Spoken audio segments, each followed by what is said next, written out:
Hey, what up YouTube? This is a little Jimenez here, coming up to you guys with another video. I'm very excited about this one. I've been wanting to do it for a while. Just wanna do a starter video of how to work with watercolors. I've been doing it for a little while now and I love it. I think it's perfect if you like anime or if you like drawing cartoons. Watercolors go very well with that type of animation. If you stay till the end of the video, I'll give you guys my Instagram information. And if you like any of my drawings, you just have to DM me and I'm gonna be giving out free prints.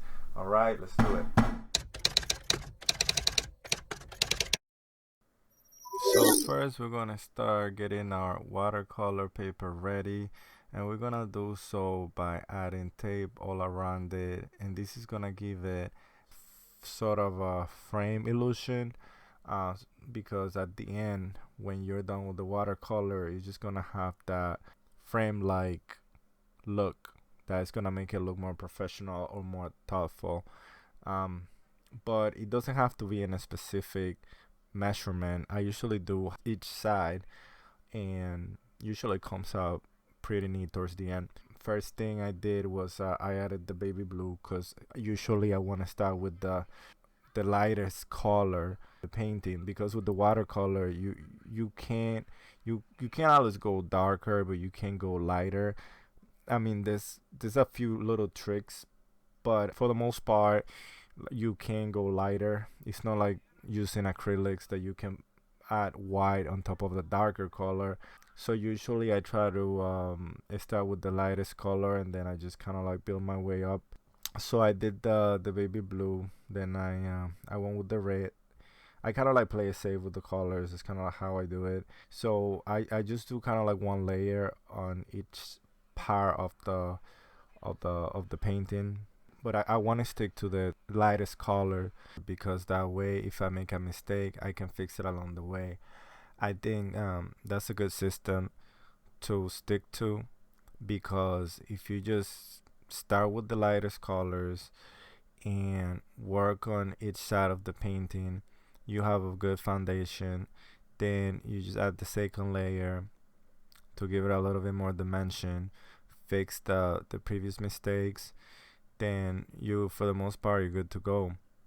You don't have to repeat the process for every single part of the painting, because some parts need more painting than others because detail.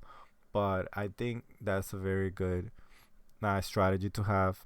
Just remind yourself that go light. If you go light you can go wrong. And then towards the end I usually start adding the darker colors, and you just gotta be careful because that's usually when you tend to make those mistakes. And like I said, with the watercolors, that's what you want to watch out for. You don't want to do too dark all of a sudden, because that's when you tend to mess up.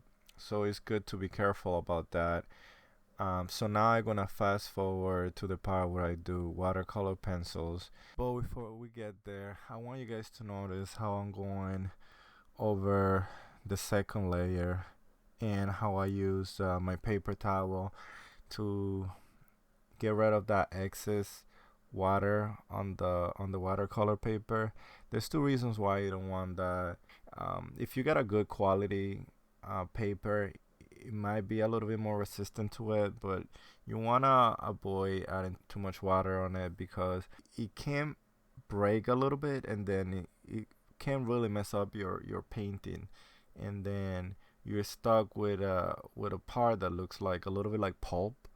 Also, you can use the paper towel to create a fading effect. So whenever you add your color with enough water, you kind of like pat it dry with the paper towel, and you kind of build this faded look. It looks pretty cool. So that's another tool that you could use for your watercolor paintings. I don't use watercolor pencils all the time, but I think for anime cartoons and stuff like that, they come in handy because animes, they have more lines and more solid colors, and the watercolor pencil is good to get to those details and those lines. It'll save you some time, unless you're doing something more like nature like. flowers, or maybe you're just going for that faded look, then the brushes will do a better job. So I think the only part that I missed in the video was the part when I added the darkest colors with the thin brush.